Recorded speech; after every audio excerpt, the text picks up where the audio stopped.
Help me welcome Bill.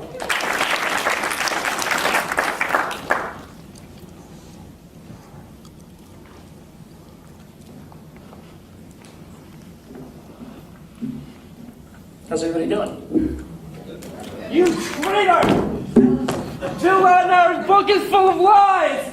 Six Emperor Boreas! Bring police forever! Nature is dangerous to the American way of life! Bring police forever! Landauer's book is full of lies!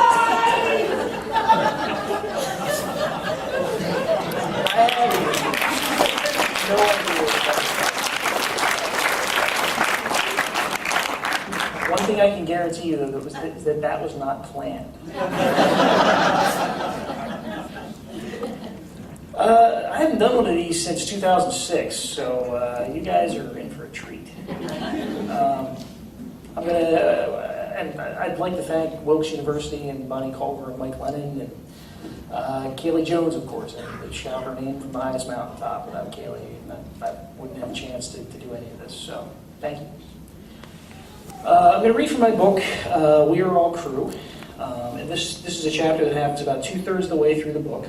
All you need to know is that there are three characters. Winthrop, who is the narrator, he's a 14-year-old boy. There's another guy named Dr. Seabrook and another guy named Kang, who dresses like a Native American. And they're fleeing across the continental United States in a hemp-powered riverboat. They're being chased by a secret government organization. And in this scene, they just arrived in the town of Bliss, Missouri. And they find that it's been completely destroyed by a tornado.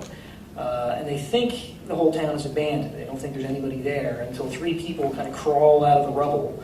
And one of them is Mayor Lawrence Peckwood. And he leads them to one of the few buildings that's left standing. It's the Parish County Courthouse in the center of town. And the name of this chapter is George Romero. The mayor turns and swings open the door to the Parish County Court of Common Pleas.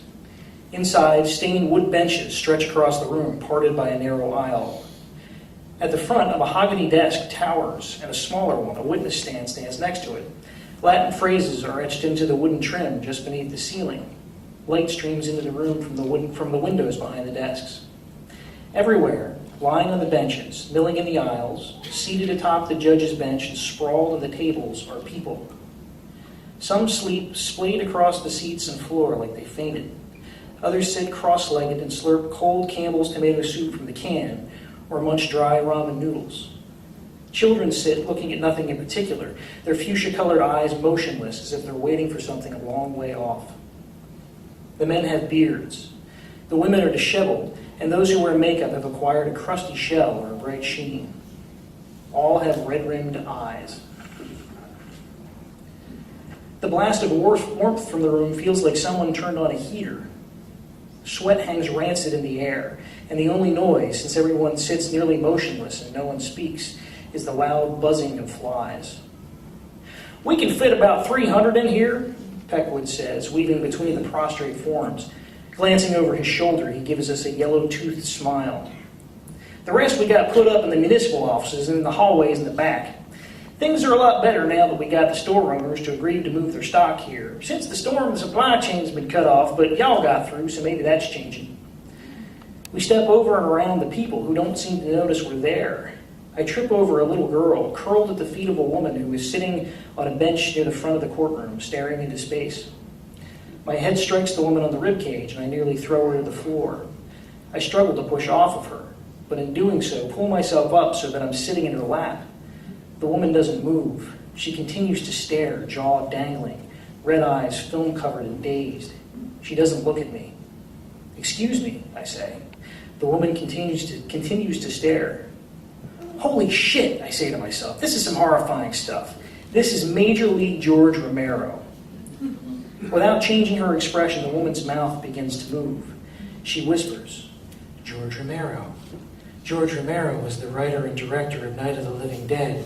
Of his latest movie, Land of the Dead, Destin Howe said, 'We want to high-five Romero for finding new ways to off his lifeless marauders.'" I push off of her and follow the mayor and my crewmates out of the room through a door opposite the entrance. So we allow our shop owners to hook up their service bells to the fire alarm system here so they can attend to their stores when someone rings the bell, the mayor is saying. He steps over people, either sleeping or deceased, rudely thrown into the dark hallway outside the courtroom. We got it going in shifts, you see. The best place for it was the judge's chambers here on account of the fact that it's soundproof, and we can fit about 20 at a time in there. Bliss has about 2,000 residents, which means we can grant them about 24 minutes apiece on a rotating basis. We found it works best if we rotate on a half hour, shuffle folks into the courtroom as the main waiting area, and then out and around from office to office as each shift ends. We'd love to do more, but hell, this is the biggest venue in all of Bliss. It's dark enough. We make our way down the hallway, rounding the sleeping forms that line the way to the door at the other end. The door is marked Judge's Chambers. The mayor leans against the door and rubs his chin. All right, he says, I reckon only one of you will fit in there right now. I guess that'll be you, Winthrop, was it? He looks at his watch. The next shift don't come on for another 15 minutes, so when you're in there, hush. Y'all be able to see what the problem is once you're in. Horace and Roy will come in there and round everybody up. If you have to shut her down, just try to keep it to 5 minutes when the next group comes in. He turns the knob on the door. All right, he whispers, quietly now. He opens it, and I'm staring into a crowd of people. All their backs are to me, and they stand shoulder to shoulder. A blast of sound reverberates all around, a roar, like a million people clapping. It comes in through my ears and floods every part of my mind, makes a downward turn at the spinal column and zips through every nerve ending until the tips of my fingers tingle. In front of the people, something glows. A light that, even shaded by the forms in the room, sears my eyes. Mayor Peckwood and I push our way through the people toward the light. Tiger Woods has eagled the ninth here in Augusta, ladies and gentlemen, says a voice that seems to be inside my head. It washes through, knocking over old memories and filling in all the folds and wrinkles between my synapses. Golf today, the mayor whispers in my ear. Shh, hisses one of the people. The sound weakens my knees. I stumble forward, knocking into people who bounce off of me like saplings. Finally, I reach the other end of the people forest. Before me is what looks like a gaping window onto an expanse of grass lined with tall pine trees. Everything in the window is sharp. The blades of grass all have sharp edges, sharper even than the real blades of grass I've seen between strips of sidewalk back home. I can see each and every one of them, even blades of grass that must be a mile off. Every pine needle on every tree is a tiny dagger. Each needle is slightly different from the other, something I have never noticed, even after a week of floating through millions of them on the river. Everything glows from within. The sun blooming in the top left corner of the window breathes warmth through me. The soft wind outside seems to thunder through my ears like a freeway full of traffic. A crowd of people stands near the trees. Giants! I can even make out the textures of polyester shirts and the soft leather of shoes. The brightness and sounds fill every corner of my brain. I feel myself floating through the window and hovering above this bright, better world. Then I'm forced downward to a level with the grass. Inexplicably, words appear in front of me, white and yellow words. Tiger Woods, 4 under par, say the words. Next to them, someone has painted a great yellow eye, and beneath it, the letters CBS. Somewhere in the back of my mind, the last portion that hasn't been encumbered thinks, it's a TV. I'm looking at a TV.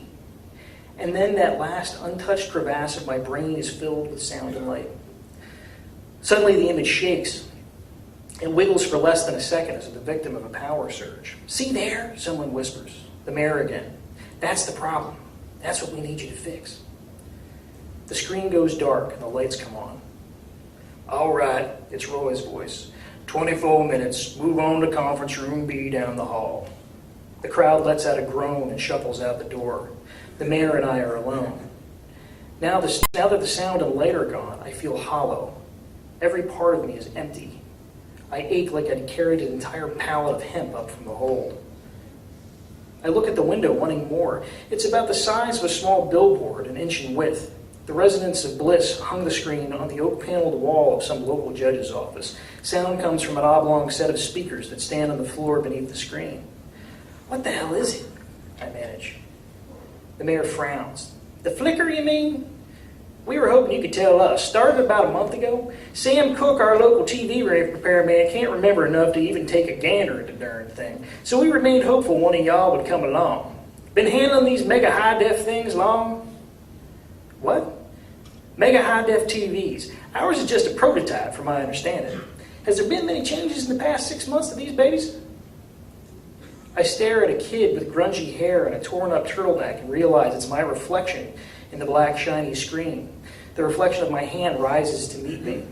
The set feels hot and smooth under my hand, nearly as warm as the sun over Augusta. In the lower right-hand corner, a red button says, on-off. I press it. The world hums. Fire blazes. I watch the most beautiful Coke commercial ever. People file in, including a woman in the back who keeps yelling, I want to see my stories, until they switch the channel to Days of Our Lives. Passion and sex flow from the screen in reds and violets, and before the first commercial break, I am convinced I am no longer a virgin. I begin to forget. First, I can no longer remember exactly what state we're in. The rivers begin to evaporate, and the Tamzine flows upstream, and all the hemp goes back down into the hold, and Seabrook and Kang fade away, and soon it's just me and the hourglass from Days of Our Lives. 24 minutes tick by like 30 seconds, and then the screen goes black. I feel hollow. More people shuffle in. Springer! Someone yells. Dadgum, y'all got to watch them soap operas last time. I want to watch Jerry. The TV comes on like an atomic bomb. For 24 minutes, I feel white-hot rage. The screams of the guests, particularly a transsexual prostitute who has duped a dwarf lesbian into marrying her, are like souls screaming in hell. The angry crowd shouts back like a Greek chorus. And what they shout is more poetry-like than any Shakespeare play we ever had to read in school. 24 minutes tick by, and the TV goes black, and Roy says, move on to conference room B down the hall. Somebody has ripped out my insides. Everything is dark. The hollowness hurts. I fall. Then someone is carrying me. Someone shirtless, painted with brown war paint. It's Kang. People file into the room all around him. A man is leaning against the wall, dozing. He opens his eyes. That's the mayor, I remember. Mayor something. The mayor's eyes snap open. They're red and look ready to bleed down his face. Well, he says, can y'all fix it? I think so, I hear Dr. Seabrook say. Just a slight tweak needs to be made to the power coupling. We have to return to our boat to get the necessary parts. Y'all want an escort? The mayor says. No, we'll be right back. Come on, Kang. Kang and the doctor carried me through the supine forms in the hallway and past the crowd of people sleeping in the courtroom. We walk out through the metal detector and down the steps lined with bottles of water and paper towels. We march through the lobby and out into the empty streets of bliss. The sun rides high overhead. It is warm, but not as warm as the sun from the TV. As we talk, Seabrook tells me a joke. It's a long joke, and it makes me feel tired. He says he heard it from Roy out in the hall while I was watching. Once there was this little town, and some big muckety-mucks from the city came and asked for permission to run some tests on this new product they'd developed, a new high-def TV. Visitors said they wanted to set up a display in the courthouse. They set it up that very day and turned it on and left. Little by little, people from the town came in to check it out. And once they came, they never left. Wives came in to get husbands and stayed. Husbands came in to get wives and stayed. People came in to complain that the police weren't doing their duty or the trash company hadn't collected in months, and they stayed too. Children came in after their parents had stayed. Soon everybody moved into the courthouse. Nobody wanted to stop watching TV. Then the businesses ground to a halt. People stopped going to work. Nobody went to church. Kids stopped going to school. The mail stopped coming. A tornado hit the town one day, and nobody came to help. Everybody knew about the storm. The picture of it ravaging their town on CNN was so gorgeous they all stayed planted and just watched the whole thing on television. Then nobody made any deliveries to the stores and restaurants. The phones stopped ringing. No cars drove past on the streets. Electricity was coming from somewhere, but nobody questioned where from, because the people could still watch TV, and that's all they cared about.